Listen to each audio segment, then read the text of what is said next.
Hello friend, আসসালামু আলাইকুম। আশা করি আপনারা সবাই ভালো আছেন। আমরাও সব ভালো আছি। এই যে খাড়ি কড়াইতে এবার আমরা এরকম সব পালনগুলো দিয়ে দেব। একটুও পানি দেব না, তারপরেও দেখুন কত সুন্দর রান্না হয়ে যাবে। পালনগুলো ধুয়ে শুধু পালনগুলো উঠিয়ে দেব।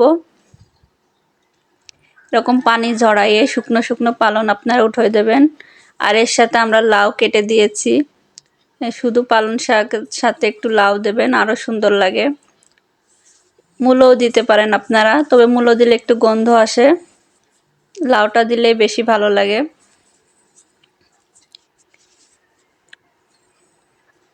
আপনারা বন্ধু হিসাবে আমার পাশে থাকেন, খুব ভালো লাগে। আর রাজ্জাকু বাংলা ফুড চ্যানেলটি সাবস্ক্রাইব করে আমার পাশে থাকেন। এই যে মরিচ, পেঁয়াজ, রসুন সমস্ত কিছু দিয়ে দিলাম। দিয়ে এবার এর সাথে আরও কিছু উপকরণ আমরা এখন যোগ করব। এই যে 2 চা চামচ হলুদ দিয়ে দেব, ধনের গুঁড়ো দিয়ে দেব 1 চা চামচ,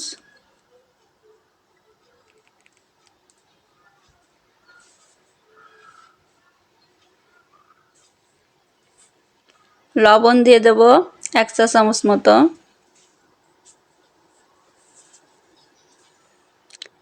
চিনি দিয়ে দেব একটু। পালং শাকের সাথে একটু দিলে, কোনো শাকের সাথে একটু দিলে ভালো লাগে। আর একটু লবণ দিয়ে আমরা এই যে ইলিশ মাছটা মাখিয়ে নেব। এতে ইলিশ মাছের ভিতর লবণটা ঢুকে যাবে এবং খুব টেস্ট আসবে। এর সাথে আর 1 চা চামচ আমরা হলুদ মিশিয়ে দেব। এখানে 1 চা চামচ দিয়েছিলাম আর এখানে 1 চা চামচ দিয়ে আমরা এটা দিয়ে দেব।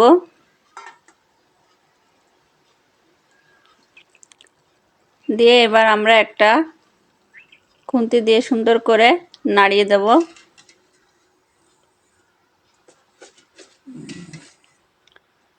দেখুন এদিকে আমি গ্যাস অন করে দিছি। দেখুন আমি কিন্তু একটুও পানি দিইনি, তারপরও দেখুন এই যে পানি বের হয়ে আসতেছে শাক থেকে। এই শাকের পানি দিয়েই শাকটা রান্না হয়ে যাবে, এক্সট্রা কোনো পানি দেওয়া লাগবে না।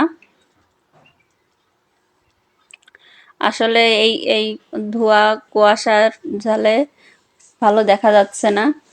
এই যে আমরা একটু তেল দিয়ে দেব, একটু বেশি করে। সবজিতে সবসময় একটু বেশি তেল দিতে হয়,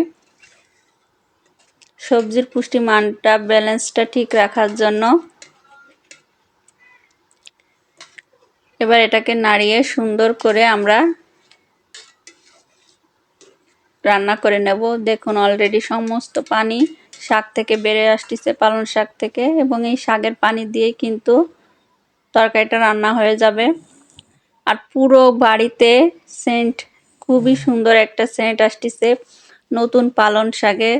আর নতুন আসলে লাউ আর পালং শাক আর ইলিশ মাছ সবটা মিলেমিশে একদম একটা একাকার হয়ে গেছে।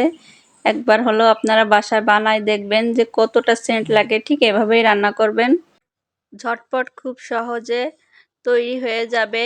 একদম অল্প সময়ে খুব দ্রুত রান্না হয়ে যাবে পালং শাক, এই নতুন পালং শাক। দেখুন কত সুন্দর কালার আসছে। আর দেখুন এই পানি দিয়েই কিন্তু আমাদের রান্না অলমোস্ট কমপ্লিট হয়ে যাচ্ছে। আর রাজ্জাকু বাংলা ফুড চ্যানেলটি সাবস্ক্রাইব করে আমার সাথে থাকুন। আমি শেফ সাবিনা ইয়াসমিন সীমা। আমার চ্যানেলে অসংখ্য রান্না আপনারা পেয়ে যাবেন। ভালো থাকুন, সুস্থ থাকুন। আর রাজ্জাকু বাংলা চ্যানেলটি সাবস্ক্রাইব করে বন্ধু হিসাবে পাশে থাকুন। আল্লাহ হাফেজ।